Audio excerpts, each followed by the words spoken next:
Nikon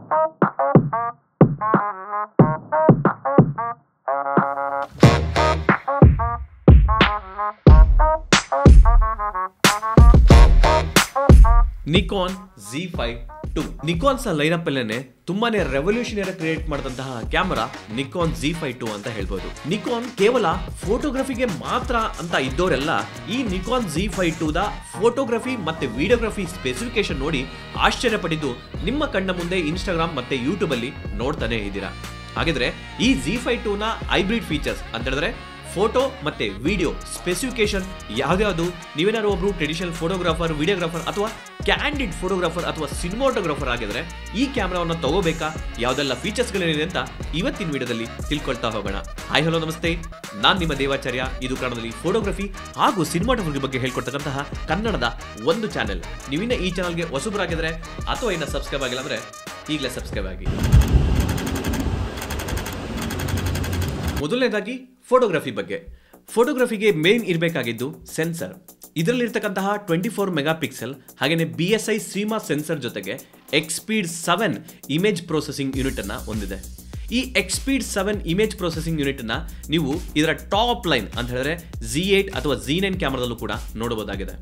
so ಈ XSpeed 7 image processing unit ಇರೋದ್ರಿಂದ advantage ಏನಪ್ಪಾ ಅಂತ ಹೇಳಿದ್ರೆ ತುಂಬಾನೇ ಫಾಸ್ಟ್ ಆಗಿ ರೀಡೌಟ್ ಸ್ಪೀಡ್ ಸಿಗೋದ್ರಿಂದ ನಿಮಗೆ ಇಮೇಜ್ ಪ್ರೊಸೆಸಿಂಗ್ ಅಂತ ಹೇಳಿದ್ರೆ ನೀವು ತೆಗೆದ ತಕ್ಷಣ ನಿಮಗೆ ಡಿಸ್ಪ್ಲೇನಲ್ಲಿ ವ್ಯೂಯಿಂಗ್ ಆಗಿರ್ಬೋದು ಅಥವಾ ಮೆಮೊರಿ ಕಾರ್ಡ್ಗೆ ರೈಟ್ ಮಾಡೋದಕ್ಕೆ ಬಹಳಷ್ಟು ಹೆಲ್ಪ್ ಆಗುತ್ತೆ. ಇದರ ಜೊತೆಗೆ ನೀವೇನಾದರೂ JPEG ಅಲ್ಲಿ ಶೂಟ್ ಮಾಡ್ತೀರಾ ಅಂತ ಹೇಳಿದ್ರೆ ನಿಮಗೆ ಅಪ್ ಟು 30 FPS ಅಂತ ಹೇಳಿದ್ರೆ 1 ಸೆಕೆಂಡ್ಗೆ 30 ಫೋಟೋಸ್ಗಳನ್ನ ತೆಗಿಬಹುದು. ಕ್ಯಾಂಡಿಡ್ ಫೋಟೋಗ್ರಾಫರ್ ಆಗಿದ್ದು ರಾಗಳನ್ನ ತೆಗಿಬೇಕು ಅಂತ ಅನ್ಕೊಂಡಿದ್ರೆ 14 FPS ಅಲ್ಲಿ ಮೆಕ್ಯಾನಿಕಲ್ ಅಲ್ಲಿ ನೀವು ತೆಗಿಬಹುದಾಗಿದೆ. ಹಾಗೆಯೇ 14 ಬಿಟ್ NEF ರಾ ಫೈಲ್ ಅಂತ ಹೇಳಿದ್ರೆ ಲೈಟ್ ರೂಮ್ ಅಲ್ಲಿ ನೀವು ಈಸಿಯಾಗಿ ಶಾಡೋ ರಿಕವರಿ ಆಗಿರ್ಬೋದು ಅಥವಾ ಹೈಲೈಟ್ಸ್ ರಿಕವರಿ ಆಗಿರ್ಬೋದು ಅಥವಾ ಸ್ಕಿನ್ ಟೋನ್ಸ್ಗಳನ್ನ ನೀವು ನೀಟಾಗಿ ಎಡಿಟ್ ಮಾಡೋದಕ್ಕೆ ನಿಮಗೆ ಫೋಟೋಶಾಪ್ ಲೈಟ್ ರೂಮ್ ಸಾಫ್ಟ್ವೇರ್ ಅಲ್ಲಿ ತುಂಬಾನೇ ಡೈನಾಮಿಕ್ ರೇಂಜ್ ಸಿಗುತ್ತೆ. ಸೊ 14 FPS ಅಲ್ಲಿ ನಿಮಗೆ 14 ಬಿಟ್ ರಾ ಸಿಗುತ್ತೆ ಅಂತ ಹೇಳಿದ್ರೆ ಬ್ಯೂಟಿಫುಲ್ ಫೀಚರ್ ಅಂತ ಹೇಳ್ಬೋದು. Full frame entry level camera ಅಂದ್ರೂ ಕೂಡ ನಿಮಗೆ 1/8000 ಶಟರ್ ಸ್ಪೀಡ್ ಅಲ್ಲಿ ನೀವು ಫೋಟೋಸ್ಗಳನ್ನ ತೆಗಿಬಹುದಾಗಿದೆ. ನೀವೇನಾದ್ರು ಪ್ರೀವೆಡ್ ಅಲ್ಲಿ ತುಂಬಾನೇ ಮಿಡ್ ಡೇ ನಲ್ಲಿ ನೀವೇನಾದ್ರು ಶೂಟ್ ಮಾಡ್ತಾ ಇದ್ರ ಅಂತ ಹೇಳಿದ್ರೆ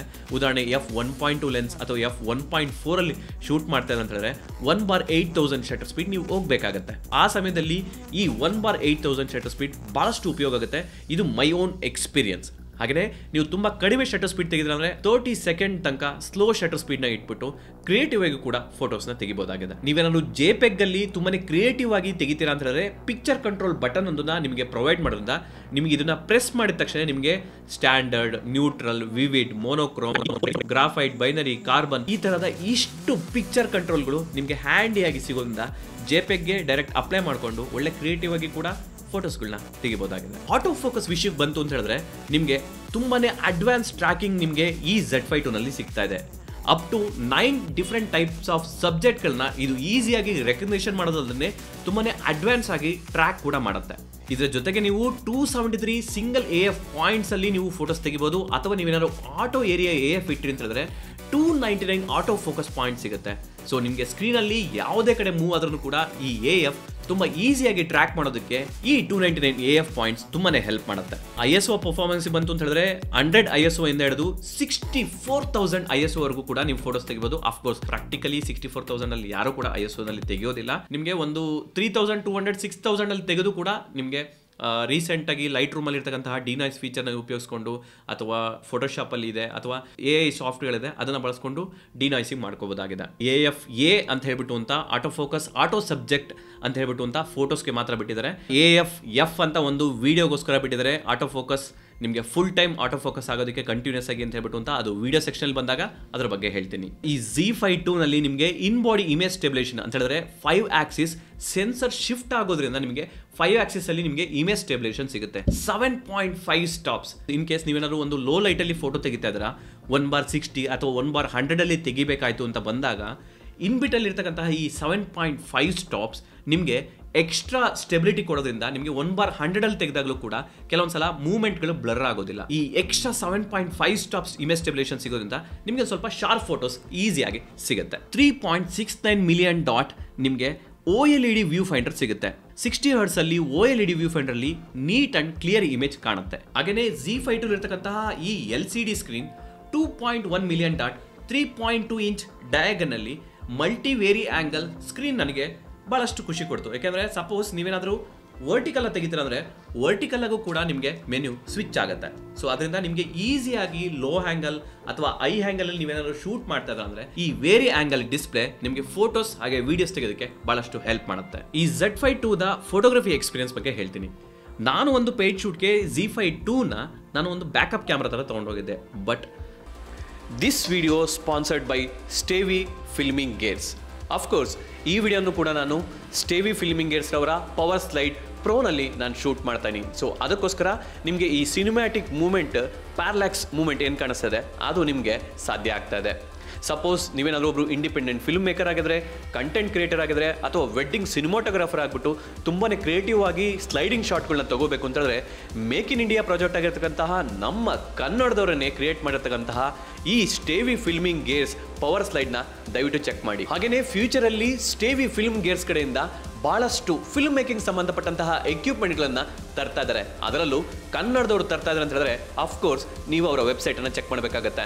ಕೆಳಗಡೆ ಡಿಸ್ಕ್ರಿಪ್ಷನಲ್ಲಿ ಅವರ ಲಿಂಕ್ಸ್ಗಳನ್ನ ಕೊಟ್ಟಿರ್ತೀನಿ, ದಯವಿಟ್ಟು ಚೆಕ್ ಮಾಡಿ, ಸಪೋರ್ಟ್ ಮಾಡಿ ಅಂತ ಹೇಳ್ತಾ back to Z5 II video. ನಾನು ಯಾವಾಗ ಒಂದು 4-5 ಫೋಟೋಸ್ ತೆಗೆದೆ, ಆ ನಿಕಾನ್ ಕಲರ್ಸ್ನ ನೋಡ್ಬಿಟ್ಟು ನಿಜವಾಗ್ಲೂ ನಾನು ಆ ಶೂಟ್ನ ಆಲ್ಮೋಸ್ಟ್ 70% ಫೋಟೋಸ್ಗಳನ್ನ ನಾನು ಈ Z5 II ತೆಗೆದಿದ್ದೀನಿ.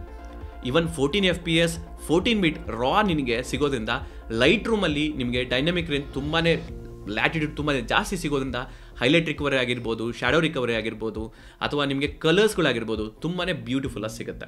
ಈವನ್ ಈ ಫೋಟೋಸ್ಗಳಲ್ಲಿ ನೀವು ನೋಡ್ತಾ ಇದ್ರೆ ಗೊತ್ತಾಗುತ್ತೆ ಎಷ್ಟು ಬ್ಯೂಟಿಫುಲ್ ಆಗಿ ನಿಕಾನ್ ತನ್ನ ಕಲರ್ ರೆಂಡರಿಂಗ್ನ ತುಂಬಾ ಇಂಪ್ರೂವ್ ಮಾಡ್ಕೊಂಡಿದೆ ಅಂತ ಹೇಳ್ಬಿಟ್ಟು. ಪೋರ್ಟ್ಸ್ ಬಗ್ಗೆ ತಿಳ್ಕೊಬೇಕು ಅಂತ ಹೇಳಿದ್ರೆ ಒಂದು ಮೈಕ್ ಜಾಕ್, ಹಾಗೆಯೇ ಒಂದು ಹೆಡ್ಫೋನ್ ಜಾಕ್, ಹಾಗೆಯೇ ಒಂದು USB-C ಟೈಪ್ ಪೋರ್ಟ್, ಹಾಗೆಯೇ ಇನ್ನೊಂದು ಮೈಕ್ರೋ HDMI ಕೊಟ್ಟಿದ್ದಾರೆ. ಯೂಶುವಲ್ ಆಗಿ Z5 II ಒಂದು entry level full frame camera ಆಗಿರೋದ್ರಿಂದ ನಿಮಗೆ ಫುಲ್ ಸೈಜ್ HDMI ಕೊಟ್ಟಿಲ್ಲ. ಮೈಕ್ರೋ HDMIನ ಯಾರು ಕೂಡ ಬಳಸೋದಿಲ್ಲ. ಬಟ್ USB-C ಟೈಪ್ ಕೊಟ್ಟಿರೋದ್ರಿಂದ ನಿಮಗೆ ಲೈವ್ ಆಗಿ ನಿಮಗೆ ಬ್ಯಾಟ್ರಿ ಕನೆಕ್ಟ್ ಮಾಡಿಕೊಂಡು ಕೂಡ ವಿಡಿಯೋ ತೆಗೆಯೋರಿಗೆ ಭಾಳಷ್ಟು ಹೆಲ್ಪ್ ಆಗುತ್ತೆ. ಹಾಗೆಯೇ ನೀವೇನಾದರೂ ಮೈಕ್ನ ಇನ್ಪುಟ್ ಹಾಕ್ತೀರಾ, 3.5mm ಹೆಡ್ ಜಾಕ್ ಹಾಕ್ತೀರಾ, ಅಥವಾ ಹೆಡ್ಫೋನ್ ಕನೆಕ್ಟ್ ಮಾಡಿಕೊಂಡು ಮಾನಿಟರ್ ಮಾಡ್ತೀರಾ ಅಂತಂದರೆ ಭಾಳಷ್ಟು ಉಪಯೋಗ ಆಗುತ್ತೆ. ನಿಮಗೆ ಈ ಕ್ಯಾಮ್ರಾದಲ್ಲಿ ಡ್ಯುಯಲ್ ಮೆಮರಿ ಕಾರ್ಡ್ ಸ್ಲಾಟ್ಗಳನ್ನ ಕೊಟ್ಟಿದ್ದಾರೆ. ಬಟ್ ಇದು ಎರಡೂ ಕೂಡ SD ಕಾರ್ಡ್ಗಳನ್ನ ಹಾಕ್ಬೋದು. ಬಟ್ ನಾನು ಪ್ರಿಫರ್ ಮಾಡೋದು ಅಟ್ಲೀಸ್ಟ್ V60 ಅಥವಾ V90 ಮೆಮೊರಿ ಕಾರ್ಡ್ಸ್ ಬಗ್ಗೆ. V60 ಅಥವಾ V90 ಕಾರ್ಡ್ಸ್ ಯಾಕೆ ತೊಗೊಳ್ತೀನಿ ಅಂತ ಹೇಳಿದ್ರೆ ನೀವು ಕಂಟಿನ್ಯೂಸ್ ಆಗಿ ಫೋಟೋಸ್ಗಳನ್ನ ತೆಗಿತಾ ಇರ್ತಾರೆ ಇವೆಂಟ್ಸಲ್ಲಿ. ಸೊ ನಿಮಗೆ ಫೋಟೋಸ್ ತೆಗೆದಾಗಿದ ತಕ್ಷಣ ಮೆಮೊರಿ ಕಾರ್ಡ್ಗೆ ಈಸಿಯಾಗಿ ಬೇಗ ರಿಟರ್ನ್ ಹಾಕಬೇಕು ಅಂತ ಹೇಳಿದ್ರೆ ನಿಮಗೆ ಅದರದ್ದು ಕಾರ್ಡ್ ಸ್ಪೀಡ್ ತುಂಬಾ ಜಾಸ್ತಿ ಇರಬೇಕಾಗತ್ತೆ. ನಿಮಗೆ V90 ರೇಟೆಡ್ ಮೆಮೊರಿ ಕಾರ್ಡ್ಗಳನ್ನ ತೊಗೊಂಡ್ರೆ ನಿಮಗೆ ಹೈ ಬಿಟ್ ರೇಟಲ್ಲಿ ಫೋಟೋಸ್ಗಳನ್ನ ತೆಗೆಯೋದಕ್ಕೆ ಅಥವಾ ಹೈ ಬಿಟ್ ರೇಟಲ್ಲಿ ನಿಮಗೆ ವೀಡಿಯೋಸ್ ತೆಗೆಯೋದಕ್ಕೆ ಭಾಳಷ್ಟು ಹೆಲ್ಪ್ ಆಗುತ್ತೆ. ನಿಮ್ಗೆ ಏನಾದರೂ ಮೆಮೊರಿ ಕಾರ್ಡ್ಗಳ ಬಗ್ಗೆ ಡೌಟ್ ಇತ್ತು ಅಂತ ಹೇಳಿದ್ರೆ ಕೆಳಗಡೆ ಕಮೆಂಟ್ ಸೆಕ್ಷನ್ ತಿಳಿಸಿ, ಖಂಡಿತ ಅದ್ರ ಬಗ್ಗೆ ಡೆಡಿಕೇಟೆಡ್ ಆಗಿ ವಿಡಿಯೋ ಮಾಡ್ತೀನಿ. ಸೊ ಇನ್ನು ಫೈನಲ್ ಆಗಿ ವಿಡಿಯೋ ಸೆಕ್ಷನ್ಗೆ ಬರೋಣ.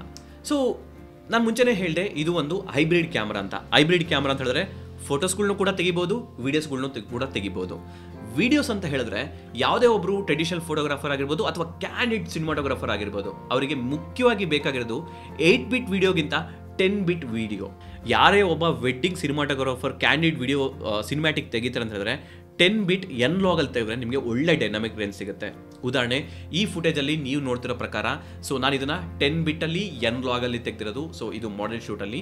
ಸೊ ಇದರಲ್ಲಿ ನಾನು 10 ಬಿಟ್ N-Log ಅಲ್ಲಿ ತೆಗೆದ್ರಿಂದ ನಿಮಗೆ ಡೈನಾಮಿಕ್ ರೇಂಜ್ ತುಂಬಾ ಸಿಗ್ತಾ ಇದೆ. ಸೊ ನೋಡ್ತಾ ಇರ್ಬೋದು ಈ ವೇವ್ ಫಾರ್ಮ್ ಅಲ್ಲಿ ನಿಮಗೆ ಈ ಹೈಲೈಟ್ಸ್ ಎಲ್ಲಿದೆ, ಹಾಗೇನೆ ಶಾಡೋಸ್ ಎಲ್ಲಿದೆ. ಸೊ ಈ ಎರಡನ್ನೂ ಕೂಡ ನಾನು ಈ N-Log ಅಲ್ಲಿ ತೆಗೆದಿರೋದ್ರಿಂದ ಡವಿಂಚಿನಲ್ಲಿ ಕಲರ್ ಸ್ಪೇಸ್ ಟ್ರಾನ್ಸ್ಫಾರ್ಮ್ ಅಂತಕ್ಕಂತಹ ಈ ನೋಡ್ಗಳನ್ನ ಬಳಸ್ಬಿಟ್ಟು ನಾನು ಆ ಹೈಲೈಟ್ಸ್ ಅನ್ನ ಅಥವಾ ಶಾಡೋಸ್ ಅನ್ನ ಈಸಿಯಾಗಿ ರಿಕವರಿ ಮಾಡ್ಬೋದು. ಈವನ್ ಕಲರ್ಸ್ಗಳನ್ನ ಆ್ಯಡ್ ಮಾಡಿದ್ರು ಕೂಡ ನಿಮಗೆ ಫುಟೇಜ್ ಬ್ರೇಕ್ ಆಗ್ತಾ ಇಲ್ಲ. ಯಾಕೆ ಅಂತಂದರೆ 10 ಬಿಟ್ 422 ಹಾಗೆಯೇ N-Logನ ಮೋರ್ ಅಡ್ವಾಂಟೇಜಸ್ ಇದಾಗಿದೆ. ಸೊ ಡವಿಂಚಿ ಬಗ್ಗೆ ನಿಮ್ಗೆ ಏನಾದರೂ ತುಂಬಾ ಸ್ಪೆಸಿಫಿಕ್ ಆಗಿ ಬೇಕು ಅಂತ ಹೇಳಿದ್ರೆ ನಾನು 1-on-1 ಸೆಷನ್ ಕೂಡ ತಗೊಳ್ತಾ ಇದ್ದೀನಿ. ಆಲ್ರೆಡಿ ಇಬ್ಬರು ನನ್ನ ಕಾಂಟ್ಯಾಕ್ಟ್ ಮಾಡಿದ್ರು. ಸೊ ಅವರಿಗೆ ಇಂಡಿವಿಜುವಲ್ ಆಗಿ ಹೇಳ್ಕೊಡ್ತಾ ಇದ್ದೀನಿ. ಸೊ ಫ್ಯೂಚರಲ್ಲಿ ನೋಡ್ತಾ ಹೋಗೋಣ. ಇವನ್ ಡವಿಂಚಿ ರಿಸಾಲ್ವ್ ಫ್ರೀ ಕೂಡ ಇದೆ. ಸೊ ಇನ್ನು 10 ಬಿಟ್ 422 ಆಯಿತು. ಸಪೋಸ್ ನೀವೇನಾದರೂ ಒಬ್ಬರು ಶಾರ್ಟ್ ಫಿಲಮ್ ಮಾಡಬೇಕು ಅಥವಾ ಮ್ಯೂಸಿಕ್ ವೀಡಿಯೋಸ್ ಮಾಡಬೇಕು ಅಥವಾ ಒಳ್ಳೆ ಸಿನಿಮಾಟೋಗ್ರಫಿನಲ್ಲಿ ವೆಡ್ಡಿಂಗಲ್ಲಿ ಇನ್ನೂ ತುಂಬ ಚೆನ್ನಾಗಿ ಇಂಪ್ರೂವ್ ಆಗಬೇಕು ಅಂತ ಹೇಳಿದ್ರೆ ನಿಮಗೆ 10 ಬಿಟ್ 422 N-Log ಅಲ್ಲಿ ತೆಗೆದ್ರೇ ಬ್ಯೂಟಿಫುಲ್ ಆಗಿ ಬರುತ್ತೆ. ಬಟ್ ಇದೇ ಫಸ್ಟ್ ಟೈಮ್ ನಿಕಾನ್ ಅವರು ರೆಡ್ ಕಂಪನಿನ ಅಕ್ವೈರ್ ಮಾಡ್ಕೊಂಡು ಆದಮೇಲೆ N-Raw ಅಂದರೆ 12 ಬಿಟ್ ರಾ ಫುಟೇಜನ್ನು ನೀವು ವಿಡಿಯೋನ ಶೂಟ್ ಮಾಡ್ಬೋದಾಗಿದೆ. ಅದು ಕೂಡ ಜಸ್ಟ್ SD ಕಾರ್ಡ್ಗೆ ಇಂಟರ್ನಲ್ ಆಗಿ, ಯಾವುದೇ ರೀತಿ ಎಕ್ಸ್ಟರ್ನಲ್ ಯಾವ ಡಿವೈಸ್ಗಳು ಅವಶ್ಯಕತೆ ಇಲ್ಲ. ನೀವು ನಿಂಜಾ ರೆಕಾರ್ಡ್ ತೊಗೊಂಡು ಎಕ್ಸ್ಟರ್ನಲ್ ಆಗಿ HDMI ಕನೆಕ್ಟ್ ಮಾಡಿಕೊಂಡು ಎಕ್ಸ್ಟರ್ನಲ್ ಆಗಿ ರಾ ರೆಕಾರ್ಡ್ ಮಾಡಬೇಕು ಅನ್ನೋ ಒಂದು ಪ್ರಮೇಯನೇ ಬರೋದಿಲ್ಲ. ಇಂಟರ್ನಲ್ ಆಗಿ ಈ ಫುಟೇಜ್ ನೋಡಿ ಗೊತ್ತಾಗುತ್ತೆ ನಿಮಗೆ. ಇದು ಮಾಡೆಲ್ ಶೂಟಲ್ಲಿ ಜಸ್ಟ್ ಚೆಕ್ ಮಾಡೋಣ ಅಂತ ಮಾಡಿದ್ದು. ನಾನು ಅನ್ಎಕ್ಸ್ಪೆಕ್ಟೆಡ್ಲಿ ಅಂಡರ್ ಎಕ್ಸ್ಪೋಸ್ ಮಾಡಿದ್ದೆ. ಬಟ್ 1.5 to 2 ಸ್ಟಾಪ್ಸ್ ನಾನು ಈ ರಾನಲ್ಲಿ ನಾನು ಎಕ್ಸ್ಪೋಜರ್ ಕೊಟ್ಟರು ಕೂಡ ನಿಮಗೆಲ್ಲೂ ಕೂಡ ನಾಯ್ಸ್ಗಳು ಗೊತ್ತಾಗೋದಿಲ್ಲ. ಈವನ್ ಎಕ್ಸ್ಪೋಜರ್ನ ನಾನು 2 ಸ್ಟಾಪ್ಸ್ನ ಆ್ಯಡ್ ಮಾಡೋದ್ರ ಜೊತೆಗೆ ನಾನು ಕಲರ್ ಬೂಸ್ಟ್ ಅಂತ ಹೇಳಿದ್ರೆ ವೈಬ್ರೆನ್ಸ್ ಅಥವಾ ಸ್ಯಾಚುರೇಷನ್ ಕೂಡ ನಾನು ಇನ್ಕ್ರೀಸ್ ಮಾಡ್ಬೋದು. ಈವನ್ ಶಾರ್ಪ್ನೆಸ್ ಕೂಡ ಇದು ಮಾಡ್ಬೋದು. ಈವನ್ ಲೆನ್ಸ್ ಡಿಸ್ಟಾರ್ಷನ್ ಕೂಡ ಅಪ್ಲೈ ಮಾಡ್ಬೋದಾಗಿದೆ. ಸೊ ಅದು ಈ 12 ಬಿಟ್ ರಾ ಕೆಪಬಿಲಿಟಿ. ನೀವೇನಾದರೂ ಒಬ್ರು ತುಂಬಾ ಡಾಕ್ಯುಮೆಂಟ್ರಿ ಫಿಲಮ್ ಶೂಟ್ ಮಾಡ್ತಾ ಇದ್ರಾ, ಅಥವಾ ನೀವೇನಾದರೂ ಒಬ್ರು ಒಳ್ಳೆ ಶಾರ್ಟ್ ಫಿಲಮ್ ಮಾಡ್ತಾ ಇದ್ರ ಅಂದರೆ ಈ ರಾನ ಯೂಸ್ ಮಾಡ್ಬಿಟ್ಟು ನೀವು ತೆಗೆದ್ರೆ ಗ್ರೇಡಿಂಗ್ ಅಂತೂ ಬ್ಯೂಟಿಫುಲ್ ಅಂತ ಹೇಳ್ಬೋದು. Specially thanks to Nikon Karnataka team. So ಅವರು ಈ ಕ್ಯಾಮ್ರಾನ ಅಟ್ಲೀಸ್ಟ್ ನನಗೆ ಒಂದು 15 ಡೇಸ್ ನನಗೆ ಕೊಟ್ಬಿಟ್ಟು ರಿವ್ಯೂ ಮಾಡಲಿಕ್ಕೆ ಅಂತ ಕೊಟ್ಟಿದ್ದಾರೆ. So specially thanks to you guys. Subscribers ಚೆನ್ನಾಗಿ ರೆಸ್ಪಾನ್ಸ್ ಮಾಡ್ತಿರೋದ್ರಿಂದ ನೀವು ರಿವ್ಯೂ ಮಾಡಿ ಅಂತ ಹೇಳ್ಬಿಟ್ಟು ಅಂತ Z5 ಕೊಟ್ಟರು. ಸೊ ಅದಕ್ಕೋಸ್ಕರ ನಾನು ಸೂರಜ್ ಪ್ರಭು ಅವ್ರಿಗೂ ಹಾಗೂ ಸ್ಟೆರಿನ್ ಅವ್ರಿಗೂ ಹಾಗೂ ಹರ್ಷಾಗೆ ನಾನು ಬಿಗ್ ಥ್ಯಾಂಕ್ಸನ್ನು ಹೇಳಲೇಬೇಕು. ಇದರ ಜೊತೆಗೆ Z5 ಬ್ಯಾಂಗ್ಳೂರ್ ಲಾಂಚ್ ಅಲ್ಲಿ ನನಗೆ ಒಂದು ಅವಕಾಶನ ಕೊಟ್ಟಿದ್ರು ಪ್ರೆಸೆಂಟೇಷನ್ ಮಾಡೋದಕ್ಕೋಸ್ಕರ. Now I'll hand it over to a photographer and a filmmaker and also mainly an educator, right, who's been in our space for a long time. So you've noticed Tira Devacharya. He does a lot of amazing videos, content and education material. So big round of applause. Please welcome Mr. Devacharya. Thank you. So ಇದು just normal JPEG ಅಲ್ಲಿ shoot ಮಾಡಿರೋದು. Light room ಅಲ್ಲಿ ನಾನು just edit ಮಾಡೋದು. So ಇದು ನನ್ನ paid ಶೂಟ್ಗೆ ನಾನು ತೊಗೊಂಡು. ಆಕ್ಚುಲಿ ನಾನು ಬೇರೆ ಬ್ರ್ಯಾಂಡ್ ಅಲ್ಲಿ ಶೂಟ್ ಮಾಡ್ತಾ ಇದ್ದೆ, ಬಟ್ ನಿಕಾನ್ Z5 ನಲ್ಲಿ ಒಂದ್ಸಲ ಶೂಟ್ ಮಾಡೋಣ ಅಂತ ಹೇಳ್ಬಿಟ್ಟು ಅಂತ ರಾದಲ್ಲಿ ಎಲ್ಲರಿಗೂ ಕೂಡ ಧನ್ಯವಾದಗಳು. This is Devacharya. Thank you so much. So thank you guys. 1.5 lakhs ಅಲ್ಲಿ ಯಾರು ಇಷ್ಟೆಲ್ಲ ಫೀಚರ್ಸ್ಗಳನ್ನ ಕೊಡ್ತಾರೆ ಹೇಳಿ. ಸೊ ಇದಿಷ್ಟು Z5 ಆನೆಸ್ಟ್ ಒಪಿನಿಯನ್. ಸಪೋಸ್ ನೀವೇನಾದರೂ Z5 ತಗೋಬೇಕು ಅಂದರೆ ಅಫ್ಕೋರ್ಸ್ ಇನ್ವೆಸ್ಟ್ ಮಾಡ್ಬೋದು, ಅಥವಾ Z63 ತಗೋಬೇಕಾ, Z5 ಇನ್ವೆಸ್ಟ್ ಮಾಡಬೇಕಾ ಅಥವಾ Z63 ತಗೋಬೇಕಾ, ಇದ್ರ ಬಗ್ಗೆ ನಾನು ಡೀಟೇಲ್ಡ್ ಆಗಿ ಮುಂದಿನ ವಿಡಿಯೋದಲ್ಲಿ ತಿಳಿಸ್ಕೊಡ್ತೀನಿ. ಅಲ್ಲಿವರೆಗೂ ಸಿಗೋಣ ಅಂತ ಹೇಳ್ತಾ, ಬಿ ಪಾಸಿಟಿವ್, ಬಿ ಕ್ರಿಯೇಟಿವ್. ನಾನು ನಿಮ್ಮ ದೇವ್.